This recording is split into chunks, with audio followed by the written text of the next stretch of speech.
full hall this morning. That's very special. Today, for those of you who this is your first time, this isn't normally the order of things. Normally we have a chanting service and then a meditation and then there's a teaching. But today is a special commemoration of the passing of the founder of Buddhism, Shakyamuni Buddha, who lived in India 2,500 years ago. So I'm going to make just a few comments about that this morning and then explain the ritual that we'll do together, and then we will have that memorial together this morning. And oftentimes when I'm preparing for giving a talk or some comments, there's a thread that just goes through. And this morning, there's no thread. I just have a few things I'd like to share with you. I'm just going to put them on a table, and then perhaps there's a thread for you one way or the other. So there are many legends about the Buddha's passing into final nirvana, or final peace. Parinirvana is the term that's used in Sanskrit. And in one of those legends, the story is that the Buddha asked to take rest between two sal trees, which are a flowering tree that is in South Asia. And I think particularly at the time of the Buddha, there were many sal trees. There were parks. I imagine these parks are what our nature preserves are like now. They weren't like merry-go-round and slide parks. They were like ponds with lotus flowers and many trees, and people could go there and enjoy themselves in the world. And it was very common in the stories of the Buddha's life and of his followers that they would be spending time in these parks and maybe living in these parks. So at the time of the Buddha's passing, he was quite old, and it said that he had foretold his own death, and he asked to take rest between these two sal trees. Sal trees is also where the Buddha was born, in one of these parks, when his mother reached up and grabbed the branch of a sal tree, and he was born. So it's interesting there that these sal trees are there at the Buddha's birth and at the Buddha's death. And in the case of his passing, it said that the trees began to flower and drop their blossoms, even though it was not the season for them to do so. And that celestial flowers rain down from the heavens, and incense powder, and many, many other things.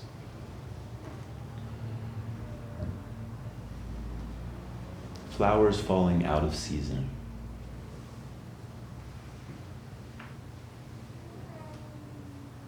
One of the closest disciples to the Buddha was a bhikkhu named Ananda. And Ananda had been the Buddha's attendant for many decades. It said that Ananda fell to the ground behind the Buddha at his passing and was weeping. And legends say that the Buddha, and this was before he had passed away, was in the process, he said, "Go call Ananda to me." And some of the other followers of the Buddha went and brought Ananda before the Buddha, and then they had this conversation where the Buddha said, "Do not grieve. I will always be with you in the Dharma and in the way of life that we have constructed together."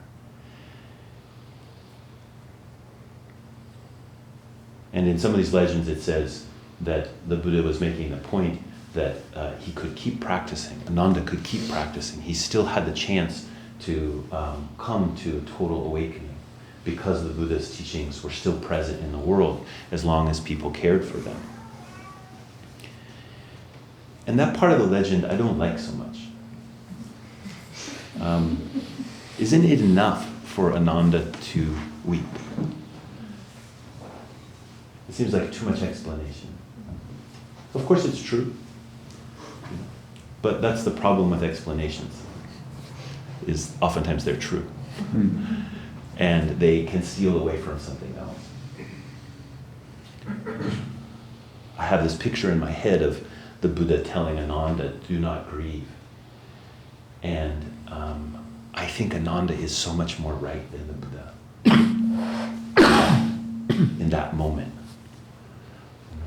Of course, the Buddha wants to assure Ananda, wants him to be well. And so that makes sense to me. But grief isn't our enemy. Sorrow is not in opposition to joy. But we live that way so often. We separate those two. And it causes us great pain. So I think it's no mistake that Ananda is really kind of the favorite disciple of the Buddha. Everyone loves Ananda. Right? And this is because Ananda knows this about a human life. His deep receptivity is something for us to celebrate. Although he oftentimes in the stories gets the short end of the stick. There's a teacher in a parallel lineage to ours, in Soto Zen lineage, who lived in Eugene for many, many years. Many of you, or some of you, I think, practiced with him. His name's Gary McNabb. He passed away last Thursday. I didn't know him well.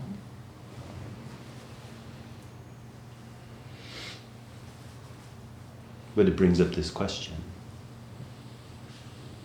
What is that gateway? What is that door? Of course, every day, countless people are walking through that passage. Going in, coming out. It's not like a rare thing.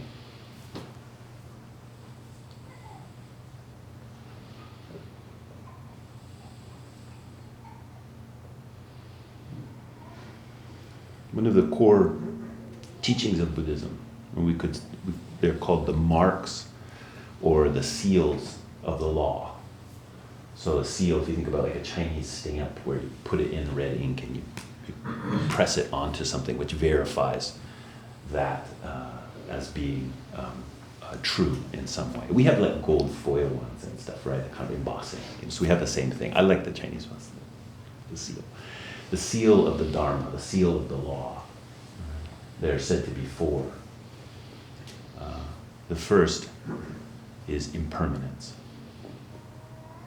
And there's no self, there's suffering, and there's nirvana. But this impermanence, it's something we all experience. It's something that we all know deeply, that nothing is permanent, nothing stays the same. And while this can be very undermining to our plans for joy and our plans for fulfillment, there's a great generosity in the world's capacity and willingness to continue to be impermanent, to continue to meet us in impermanence. This is why facing death squarely is so important. It's the fountain of life. This, what seems like a completely impassable barrier, a total darkness. This is where life springs from. Kyogen Carlson Roshi, co-founder of Dharma Rain Zen Center in Portland, Oregon, and one of the founders of this temple, incredibly gentle and wise teacher. He was giving a talk once and he said something I'll never forget, and became incredibly important in my life as I've faced death. Faced his death, first of all. He died suddenly. while building a new temple in Portland. He just died. And so I felt so guided by him in this talk, which he had given maybe a year or two earlier at the Empty Field Hermitage, where Sado Martin is the teacher. And he said this, he said, "We need to die well, not so that the young will know how to die well. We need to die well so that the young know how to live well."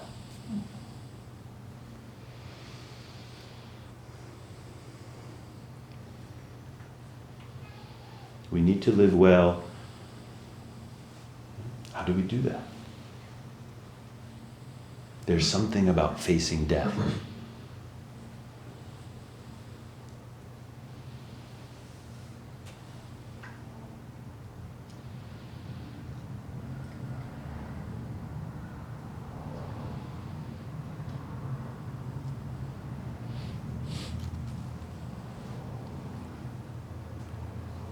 On such a beautiful day with unseasonable flowers in some way. I mean, there's always flowers blooming this time of year, but February always feels a little strange. You know, we oftentimes have this little sunny patch. It feels nice, but then you worry a little bit about the water and the reservoirs filling up and global warming and all of these other things. But isn't this the quality of something for which there is no season outside of our own capacity to meet squarely and to not hide from the difficulty that impermanence presents to us? In the sutra that we'll read this morning as part of the memorial, there is a very clear message from the Buddha. This comes from the Lotus Sutra. It's called the Verse of the Lifespan. And it's the lifespan chapter of the Lotus Sutra, and this is the verse version. There's prose version and verse version. So this is the verse version of that chapter of the Lotus Sutra. And this chapter comes after the Buddha. There's a great host of bodhisattvas that have emerged in the assembly, and the Buddha is talking about how they've, how old they are, how many billions and billions of years they've been here, and he's their teacher. And one of his students says, "Excuse me, but aren't you like 45? How can all of these ancient beings be your student?" And then the Buddha says, "Oh, well, you misunderstand what my life is." And then he teaches this teaching of the verse of the lifespan. And you'll read it, so you'll get the feeling for that. But in that, he is again and again saying something like, "I do not come and go, while at the same time, I'm always coming and going."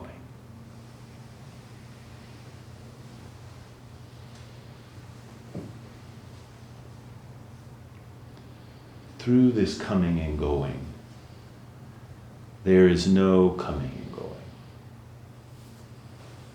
And that sounds kind of like a riddle if we try to understand it with our, cognitive mind. If we try to explain it, it binds up pretty quickly. But I would encourage you that that's not actually how we come to any real deep understanding. Through that kind of explanation. The way we come to a deep understanding is through peering through that gateway and knowing that it's totally open. It never closes. It doesn't close when we come ba-ba-waing. Ba-ba-waing, that's the Chinese for what a baby says. Ba-ba-wa-wa. What do we say? Goo-goo-gaga. Okay, it's a goo-goo-gaga. The cry that we let out with our first breaths, that doesn't shut the door. But neither does the last breath that we take in this incarnation, in this embodiment, it doesn't shut the door either. And so we can shift our understanding when we meet that door. And we meet it in depth, in the most profound way. But we also meet it with every moment of a true encounter of a human life, which is supported by so many things, which we are invited to be impermanent with.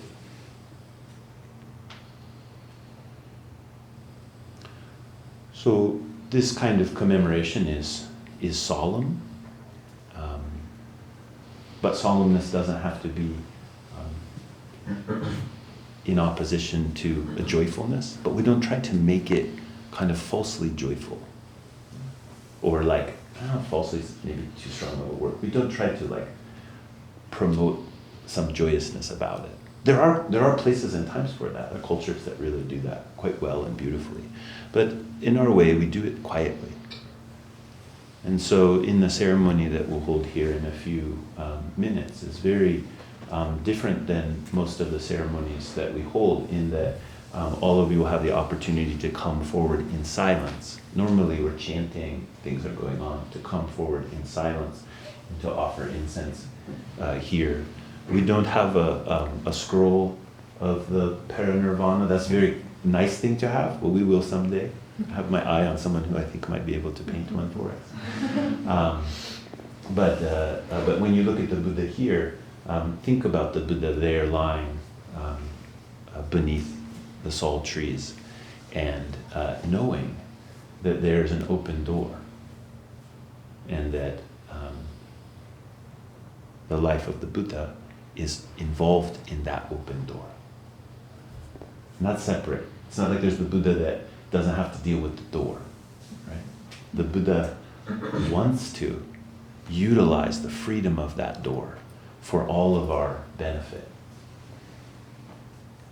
And so you can offer incense there and just linger for a moment, and then return to your seat, and know that this day is as close to the day of the death of the Buddha as any day. We say 2,500 years ago, but like I said, that gate doesn't open or close. So right now, today, is that day. And then we chant together and prostrate, and then we enjoy the unseasonable flowers.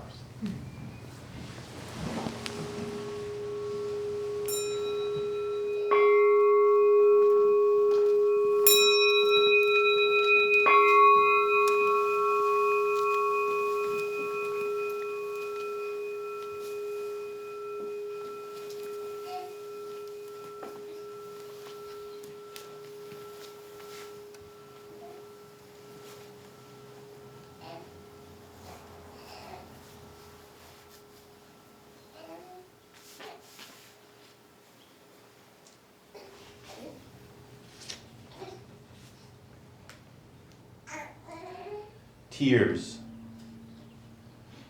petals of a heart broken or cracked open. No season apart from true encounter, light, dark, your gentle face. Lay down, rest. Ooh. Flowers, flowers.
the world, originally unborn, yet appearing in all times through the vow of compassion.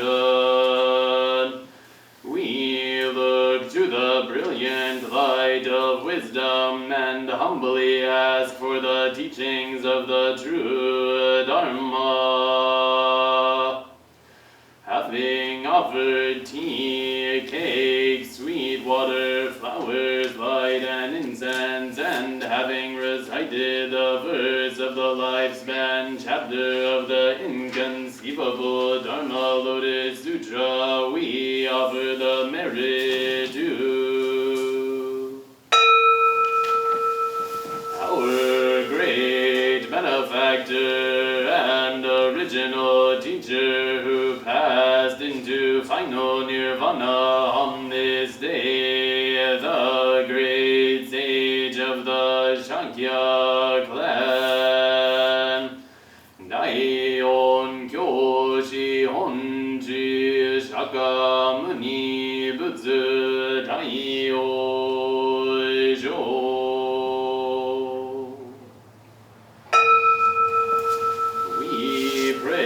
That the light of nirvana universally shine, that the mysterious merit of perfect wisdom be practiced and verified, that the eternally abiding be made manifest.